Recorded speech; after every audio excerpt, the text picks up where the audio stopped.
And it's just nice to see everybody getting out more than during our 100+ degree summer. Yeah.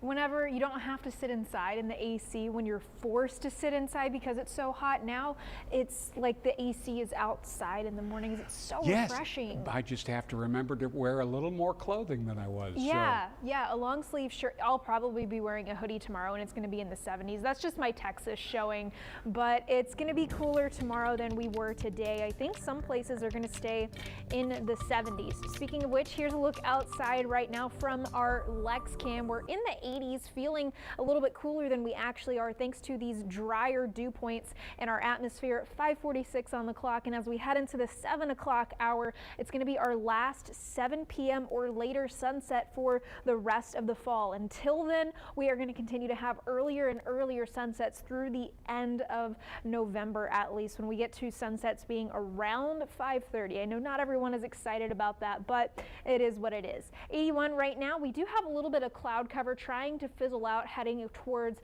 the southwest part of our viewing area, and those clearing skies overnight, that's going to contribute to this. It's something called radiational cooling. Basically, when we get the clear skies, the calmer winds, and low humidity, basically all things that we find after a cold front, that makes us lose heat really efficiently. So what that means for us is our overnight lows are going to be a bit chillier than we've been accustomed to this past summer. I think we're going to see the coolest temperatures that we have seen since this past April or even March. So temperatures in the 50s, it's a very welcome change. I know, at least for me, some folks not a fan of that cooler weather, but just give it a couple days. I'll get to that part of the forecast in a minute. Cooler highs tomorrow. Like I said, most folks stuck in the 70s.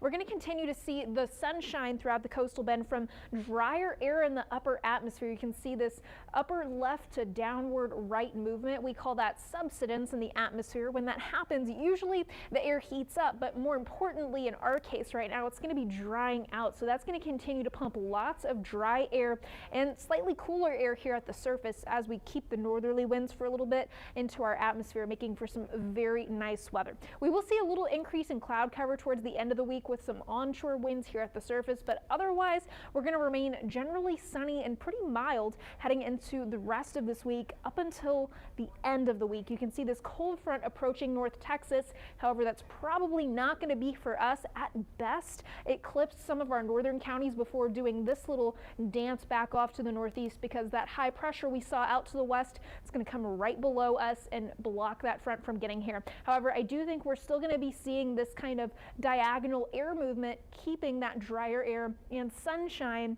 in our atmosphere. So while we're going to have the drier air up above, onshore winds returning Tuesday night is going to lead to the muggy meter going back into the humid category. So notice by Thursday, Friday, we're humid again. We're also going to be up in the 90s again by Thursday and Friday. You can also see with those higher dew points in the morning, that means our overnight temperatures are going to go from the lower 50s Monday, Tuesday, back into the upper 60s. So big weather changes coming up here in the coastal bend. Here's a look at tonight's low temperatures. 54 in Corpus Christi, but some places further inland and north in the lower 50s. So again, a big weather change. You want to get out those jackets. CCISD going back after their fall intercession. Definitely send the kids off to school with a jacket or a sweatshirt in the morning, but make sure it's something that they can peel off into the afternoon. They're probably not going to want it with lots of sunshine and temperatures warming up into the middle and upper 70s around the coastal bend. The next several days we continue to warm up, but we're going to keep lots of sunshine here in the coastal bend. So that is definitely one thing to look forward to. And whether you're a fan of the heat, the cool weather, we've got it all this week. Brian? Still enjoy